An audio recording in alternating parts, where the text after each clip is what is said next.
La in syakartum la azidannakum.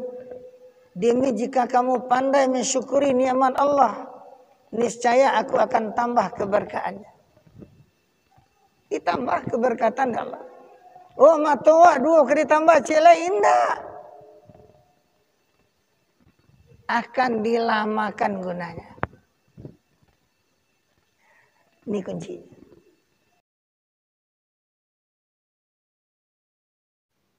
Bismillahirrahmanirrahim. Wa idh ta'adzana rabbukum la in syakartum la azidannakum wa la in kafartum inna adzabi lasyadid. Shadaqallahul azim. Bapak-bapak dan ibu-ibu, kaum muslimin dan muslimat, jemaah wirid ba'da maghrib yang dirahmati Allah. Pertama dan utama, marilah kita sama-sama mengucapkan puji dan syukur kepada Allah yang telah melimpahkan rahmat serta nikmatnya kepada kita. Dengan berkat rahmat dan nikmatnya jualah kita dapat hadir pada malam ini. Salawat beriringan salam tidak lupa pula kita sampaikan buat arwah Nabi kita, yakninya Muhammad sallallahu alaihi wasallam, yang telah membawa umat pada petunjuk dari yang gelap kepada yang terang, yaitunya dari kekafiran kepada Islam, sebagaimana yang telah kita nikmati. Bapak-bapak dan ibu-ibu, kaum muslimin dan muslimat, jemaah wirid ba'da maghrib rahimakumullah. Ayat di awal tausiah kita malam ini diambil pada surat Ibrahim ayat yang ke-7. Surat Ibrahim ayat yang ke-7. Allah berfirman, wa id ta'azzana rabbukum, dan ketika Tuhanmu memberitahu kepadamu, la in syakartum la azidannakum, jika kamu bersyukur terhadap nikmat yang diberikan Allah, la azidannakum, sungguh aku akan menambah keberkahannya.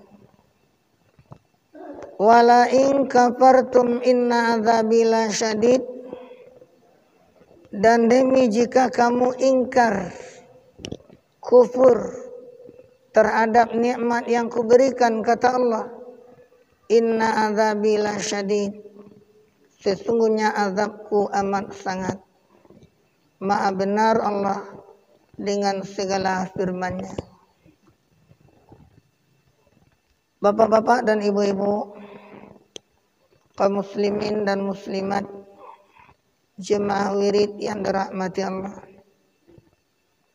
Di tausiah kita malam ini adalah tentang mensyukuri nikmat Allah. Fi kitab Tanbihul Ghafilin, pada kitab Tanbihul Ghafilin, ala salasati aujah, syukru ala salasati aujahin. Kata Nabi, bersyukur itu adalah 3 bagian. Bersyukur adalah terbagi 3. Pertama, syukrum bil qalbi, bersyukur dengan hati. Yang pertama, syukrum bil qalbi, bersyukur dengan hati. Yang kedua, wa syukrum bil lisani, bersyukur dengan lidah. Yang kedua, bersyukur dengan lidah. Yang ketiga, wa syukrum bil jawarih, bersyukur dengan anggota. Bersyukur itu kata Nabi terbagi 3 pembahagian. Pertama, bersyukur hati. Yang kedua, bersyukur lidah. Yang ketiga, bersyukur anggota.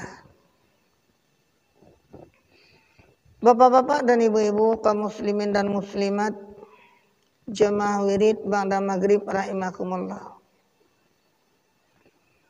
Fa syukrul qalbi, ini kata Nabi, maka bersyukur dengan hati, ayya'lama anna ni'ama kulluha minallah ta'ala. Apa tanda bersyukur dengan hati? Bersyukur dengan hati kata Nabi, bahwa kita tahu sesungguhnya seluruh nikmat itu adalah dari Allah. Apa saja macamnya nikmat dan bentuknya nikmat, semuanya adalah dari Allah.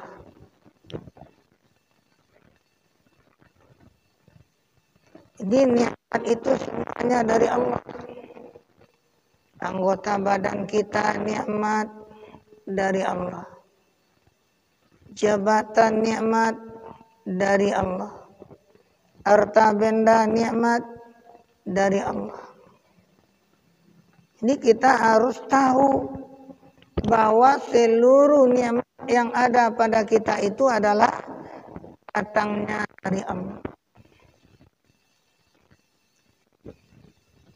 Apabila kita sudah tahu bahwa nikmat itu dari Allah, yang kita miliki itu adalah bersifat dipinjamkan Allah.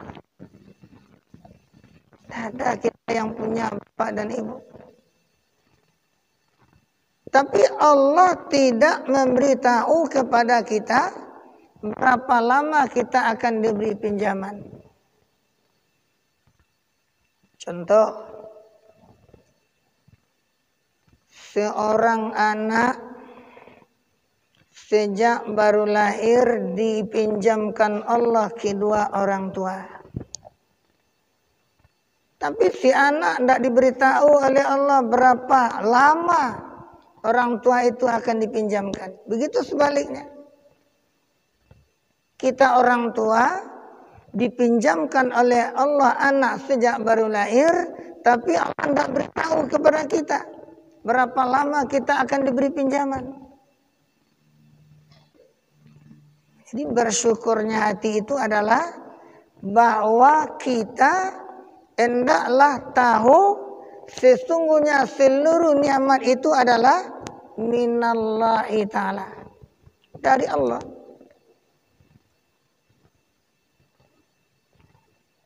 Walaupun ilmu dari Allah, kekuatan dari Allah, harta dari Allah. Itu maka ayat kedua dalam surat Al-Fatihah, Alhamdulillahi Rabbil Alamin. Segala puji adalah teruntuk kepada Allah. Kita manusia tidak ada yang berhak dipuji. Contoh, ada orang yang lewat di depan kita memikul beban yang sangat berat. Lalu kata kita, ya kuat, sekian kilo dapat dipikulnya. Walaupun kita memujinya, tapi yang kita puji itu apa? Kekuatan. Kekuatannya itu dari siapa? Dari Allah. Kita puji seseorang yang berilmu, yang pandai. Ilmu itu dari siapa? Dari Allah. Kita puji seseorang yang kaya, kekayaan itu, harta itu dari siapa? Dari Allah. Itu maka yang berhak dipuji adalah Allah. Kenapa? Karena seluruh nikmat yang ada pada kita itu dari Allah. Hendaklah hati kita itu tahu bahwa sesungguhnya seluruh nikmat itu adalah dari Allah. Itu yang pertama. Kalau hati bersyukur, kita harus tahu bahwa seluruh nikmat yang ada pada kita itu adalah pinjaman sementara dari Allah. Bapak-bapak dan ibu, kaum muslimin dan muslimat, jemaah maghrib yang dirahmati Allah. Yang kedua, wa syukrum bil lisani, bersyukur dengan lidah. Bersyukur dengan lidah.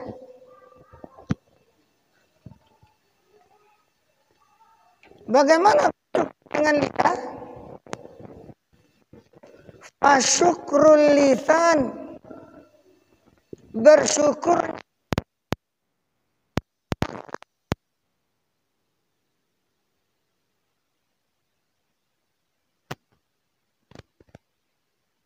itu menyanjung Allah dan memperbanyak puji.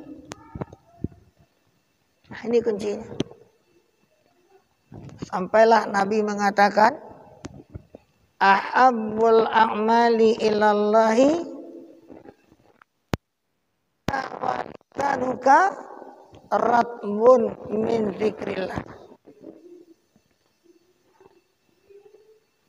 Amal yang paling dicintai Allah terhadap kita hambanya,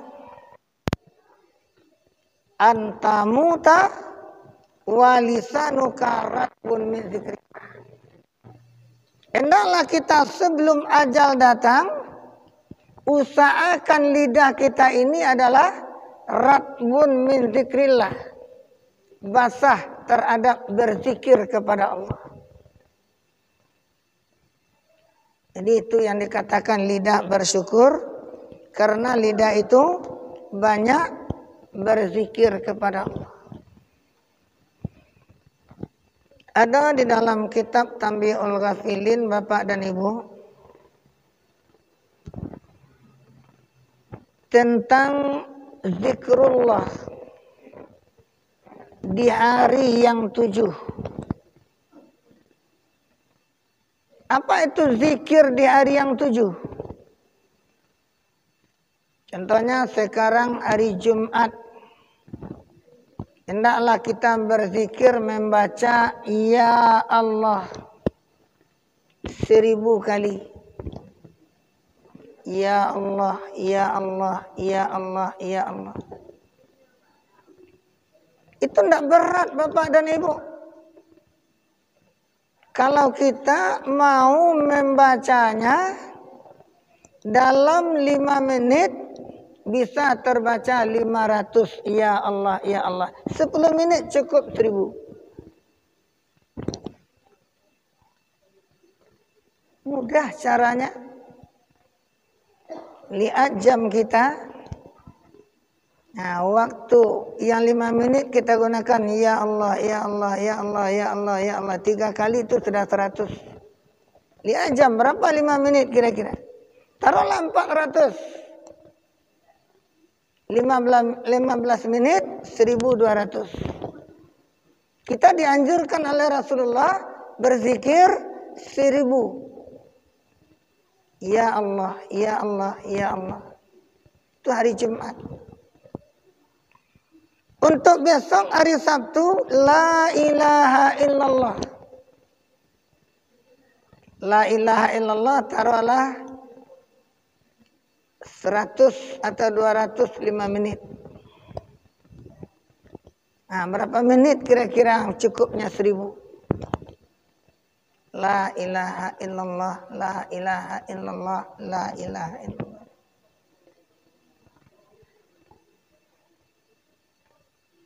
Itu Bapak dan Ibu, kapan saja kita bisa. Taruhlah kita sedang nonton TV, hati baca la ilaha illallah. La ilaha illallah. Yang nonton tetap mata, tapi yang hati berzikir kepada Allah. Jadi untuk hari Sabtu, la ilaha illallah. Kemudian hari Minggu, ya hayyu ya qayyum. Ya hayyu ya qayyum. Tidak sampai setengah jam sudah sampai 1000 kali. Ayolah Bapak dan Ibu. Hari Senin, la haula wala quwata illa billahil aliyil azim. Itu memang enggak panjang sedikit.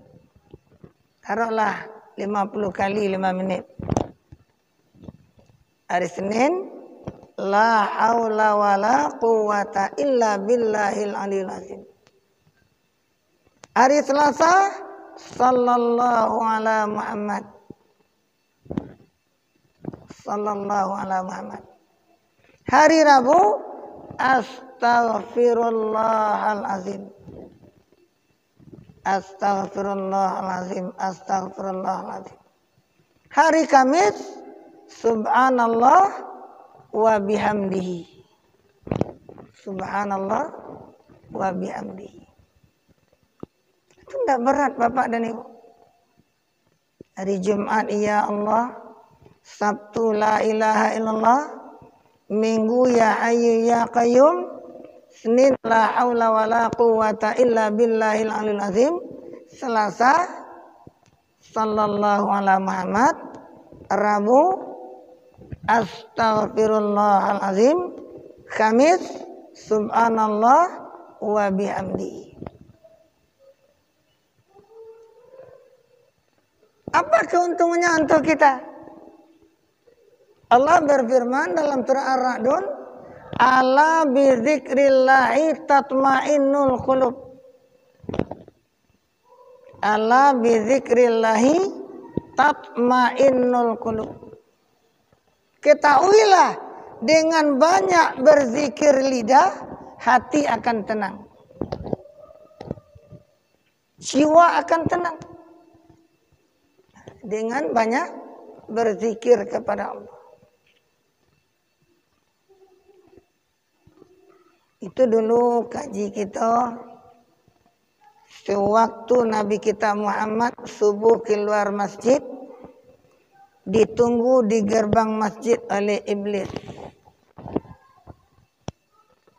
Lalu dia ditanya oleh Nabi, man anta, siapa kamu? Dia jawab, apa maksud kamu menunggu aku pagi ini? Katanya, ahlaktun nasa bizunub. Aku akan menghancurkan umat kamu dengan bermacam-macam dosa. Aku akan membisikkan ke dalam hatinya di dalam supaya bisa berbuat maksiat.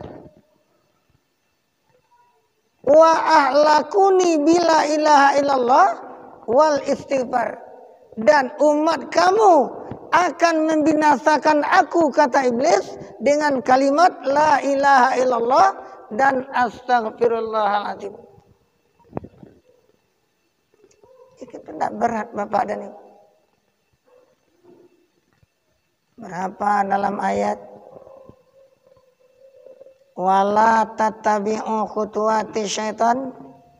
Jangan kamu mengikut langkah-langkah syaitan. Innahu lakum adu mubin. Sesungguhnya syaitan itu musuh yang nyata. Kenapa dikatakan musuh yang nyata?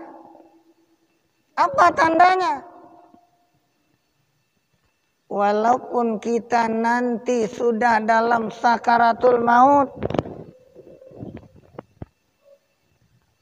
iblis tetap akan menggoda kita. Ayolah Bapak.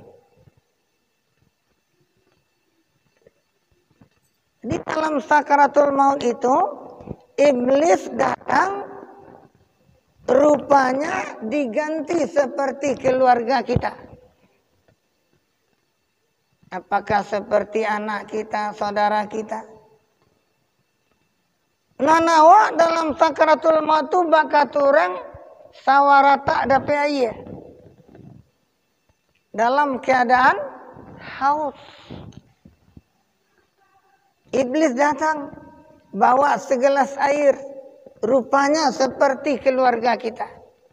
Dia menyuruh yang bukan-bukan. Kalau kamu mau, ini akan aku beri air.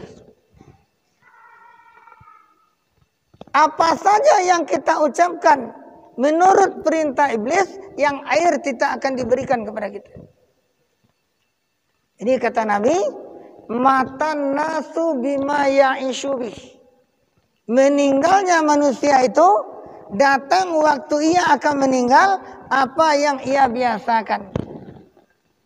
Jadi kalau lidah biasa berzikir, zikir itu datang. Nah, kalau kita baca la ilaha illallah, di saat iblis menggoda kita dengan segelas air, iblis waktu mendengar kalimat la ilaha illallah, gelasnya terpelanting, airnya tertumpah, seluruh sayapnya akan terbakar. Jadi kita jangan takut. Kita tahu senjata peluru untuk mengalahkan iblis dan syaitan. Tapi kita senjatanya sekadar dibawa, tidak digunakan. Ini kunci. Itu iblis sendiri ketemu dengan Muhammad. Aku akan membinasakan umatmu dengan bermacam-macam dosa. Dan aku akan dibinasakan oleh umat kamu dengan kalimat la ilaha illallah dan astaghfirullahaladzim. Jadi kalau lidah kita banyak berzikir, insya Allah iblis akan jauh dari kita. Ayolah Bapak Ibu. Itu usaha kita. Bahwa di saat akan meninggal dalam sakarat, itu datang apa yang kita biasakan. Apa yang kita baca di dalam salat. Apa yang kita wiridkan di luar salat. Seperti subhanallah, alhamdulillah, Allahu akbar. Itu akan datang. Kalau kita membaca itu, iblis akan jauh dari kita. Ayolah Bapak dan Ibu. Jadi itu namanya bersyukur lidah. Bersyukur lidah. Bapak-bapak dan ibu-ibu, jamaah maghrib yang dirahmati Allah. Yang ketiga, wa syukurun sairul jawari. Bersyukur seluruh anggota badan. Dari ujung kaki sampai ujung rambut.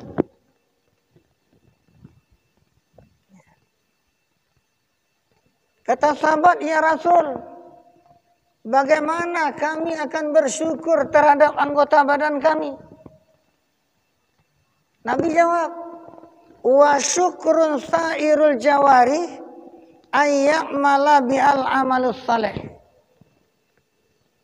Orang yang pandai bersyukur anggotanya, bahwa anggotanya itu melakukan amal yang baik.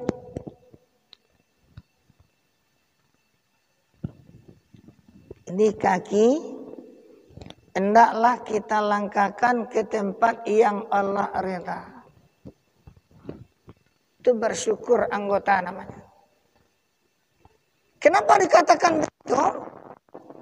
Karena kata Nabi, madama manfaatun dzalika syai'un ma'aka wa quwwati fi jasadika la ta'sah. Selama berkekalan nikmat yang bermanfaat diberikan Allah di anggota kita, kekuatan pada tubuh kita. La ta'sah. Jangan kamu berbuat maksiat. Jadi kaki itu jangan dilangkahkan ke tempat maksiat.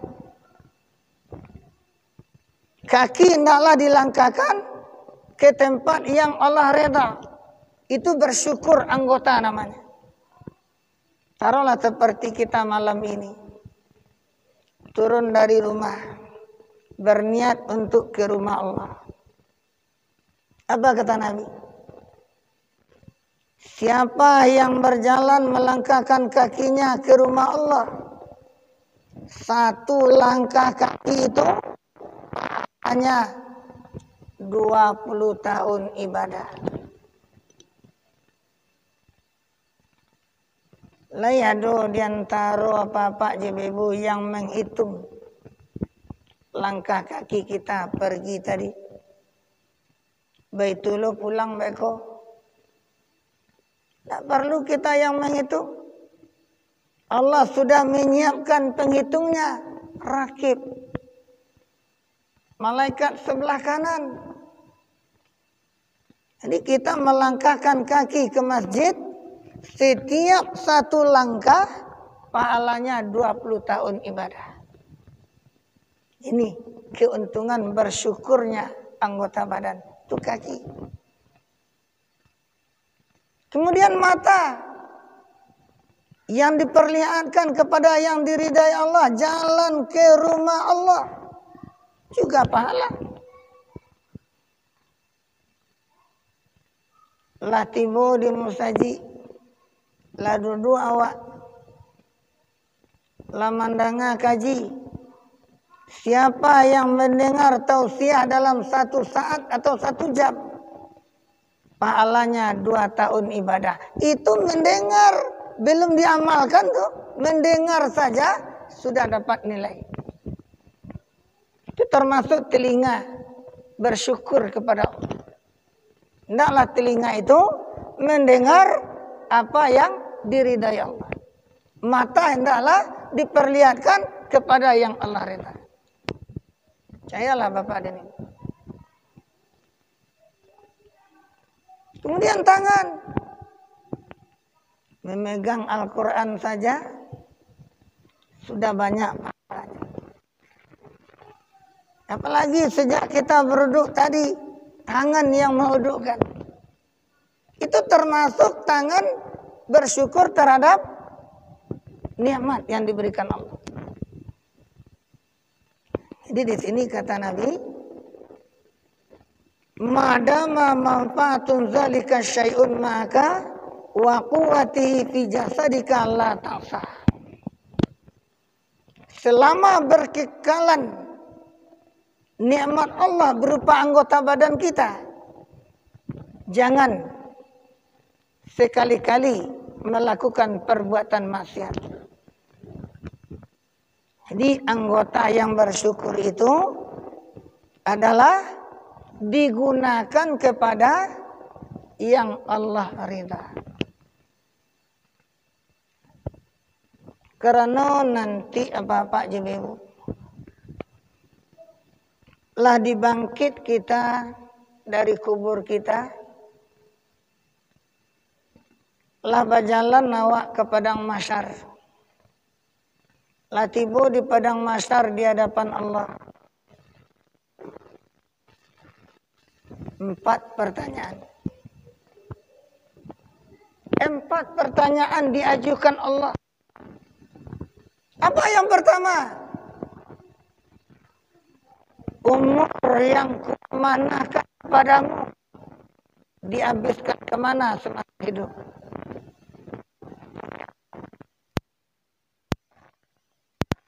Apakah tidak berat pertanggungjawaban akhirat? Yang diamanahkan Allah kepada kita itu tidak perlu kita sia-siakan. Karena nanti akan diminta pertanggungjawaban. Umuri fima abalah. Umur kamu dihabiskan kemana semasa hidup. Di dalam hidup itu berapa untuk mengingat Allah, berapa untuk perkara dunia. Mungkin berat itu Bapak dan Ibu. Yang kedua, segi anggota badan kita digunakan kemana? Kaki semasa hidup, semasa kuat, kemana dilangkahkan? Tangan, apa yang dilakukan? Lidah, apa kata-kata yang dikeluarkan? Telinga, didengarkan kemana? Mata, kemana diperlihatkan? Diminta pertanggungjawaban nanti itu bapak-bapak dan ibu. Tidak bisa main-main. Di segi anggota itu akan diminta pertanggungjawaban oleh Allah di akhirat. Di anggota badan itu digunakan kemana semasa itu. Ketiga, ilmu diamalkan kemana? Ilmu diamalkan kemana? Jadi kalau kita seorang waris Nabi, al-ulama warasatul anbiya. Ulama pewaris Nabi. Walaupun Nabi telah meninggal, tapi ada yang menyampaikan agama. Itu pewaris Nabi, ulama. Itu diminta pertanggungjawaban Bapak dan Ibu. Yang disampaikan itu hendaklah kita yang mengamalkan dulu. Disuruh orang salat di awal waktu disampaikan, kita sanggup salat di awal waktu. Jangan sekadar pergi wirid saja salat di awal waktu. Selaku penceramah, ustaz, kiai, di rumah zuhur, asar, subuh, apakah sanggup di awal waktu? Kalau di masjid maghrib isya itulah jadi. Bagaimana? Ini tidak murah apa yang kita sampaikan. Minta pertanggungjawaban nanti Bapak dan Ibu. Itu maka dicontohkan oleh Nabi, orang alim itu nanti di akhir zaman dicontohkan ibarat lampu yang kita lihat sekarang. Kasiraji, ibarat pelita. Bagaimana pelita? Lampu akan menerangi kita, tapi dia akan membakar dirinya. Itu contoh ulama kiai yang menyampaikan pengajian, cuma pengajian untuk orang saja, dia tidak sanggup mengamalkan. Ini berat, minta pertanggungjawaban. Percayalah Bapak dan Ibu. Tak main-main. Jadi tentang nikmat diminta pertanggungjawaban. Kemudian harta. Harta itu dua pertanyaan. Amali min aina aktasabau wa fima anfaqah. Hartamu didapat dari mana? Dibelanjakan kemana? Berbahaya Bapak dan Ibu. Main-main terhadap nikmat Allah. Diminta di akhirat pertanggungjawaban nikmat itu di hadapan Allah. Ini harta itu diminta pertanggungjawaban di akhirat, dari mana diambil, kemana akan digunakan. Bapak-bapak dan ibu-ibu, kaum muslimin dan muslimat, jamaah wirid pada maghrib yang dirahmati Allah. Lalu di dalam nikmat ini, kata Nabi, antarda bima a'taka. Hendaklah kita reda terhadap berapa yang diberikan Allah. Itu perlu kita syukuri. Kalau kita tidak bisa mensyukuri yang sedikit, pasti tidak akan bisa mensyukuri yang banyak. Percayalah. Contohnya, kita seorang pedagang, lalu di pasar sampai sore, jual belinya sedikit. Itu wajib juga kita syukuri. Syukurlah. Itu lai tajua-jua. Kau indah apa? Kau nak pacar talu sama lelaki sore bagi kira. Jadi kita wajib mensyukuri yang sedikit supaya sanggup mensyukuri yang banyak. Jadi nak main-main Bapak dan Ibu. Begitu tentang nikmat. Itu kalau kita lihat di dalam hadis memang berat. Contoh,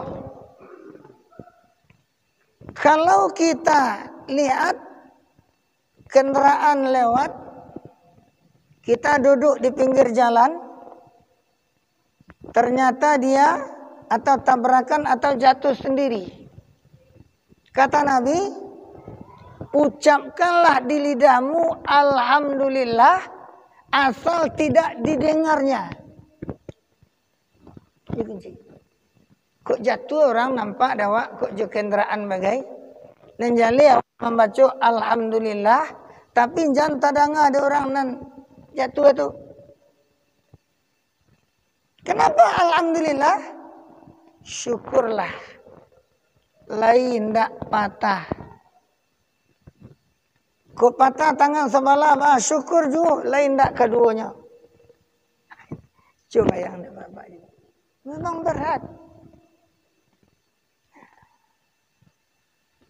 Oh iyo patah tangan dua, syukurlah kaki lain tak. Kok patah kaki cik, syukur juga lain tak keduanya. Kok keduanya, syukur lain tak meninggal. Kalau dikaji sadonya memang berat Bapak dan Ibu. Nah ini bersyukur lidah. Bersyukur lidah. Bapak-bapak dan ibu-ibu, kaum muslimin dan muslimat, jemaah wirid yang dirahmati Allah.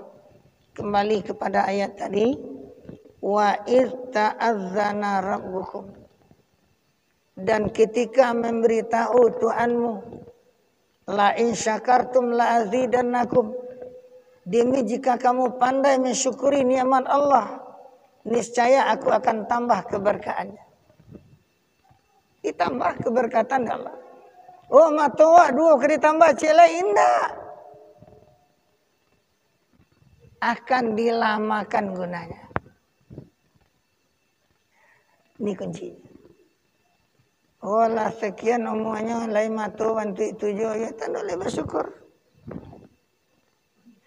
Olah sekian omongannya lain tadang ngaju kecil embodnya tak boleh bersyukur. Tambah keberkahan Allah. Tapi jika kamu ingkar terhadap nikmat yang diberikan Allah, tunggu azabku lebih sangat. Ini yang harus kita ingat.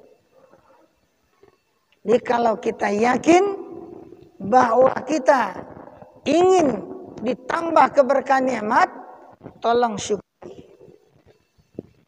Pertama, bersyukur lidah supaya kita tahu seluruh nikmat itu datangnya dari Allah. Yang kedua, bersyukur lidah. Hendaklah lidah banyak membaca zikrullah. Apa? Di Jumat ya Allah, Sabtu la ilaha illallah, Minggu ya Hayyu ya Qayyum, Senin la haula wala quwata illa billahil aliyil azim, Selasa sallallahu ala Muhammad, Rabu astaghfirullahalazim, Kamis subhanallah wa bihamdihi. Yang terakhir bersyukur anggota. Bagaimana bersyukur anggota? Hendaklah dari ujung kaki sampai ke ujung rambut banyak melakukan yang Allah reda. Awak aku berdosa sado naklah dia nak berdosa, tapi usahakan supaya banyak perbuatan awak aku dicatat oleh malaikat kanan. Supaya bukuku diterima nanti di tangan kanan. Supaya ditimbang amalku nanti berat ke kanan. Supaya tempat berada di sebelah kanan. Dengan syarat kalau kita dalam hidup itu banyak kerja awak dicatat di malaikat kanan dari dunia kanan sampai ke akhirat tetap kanan. Percayalah Bapak Ibu. Terima kasih atas segala perhatian. Mohon maaf atas segala kekurangan. Billahi taufiq wal hidayah. Assalamualaikum warahmatullahi wabarakatuh.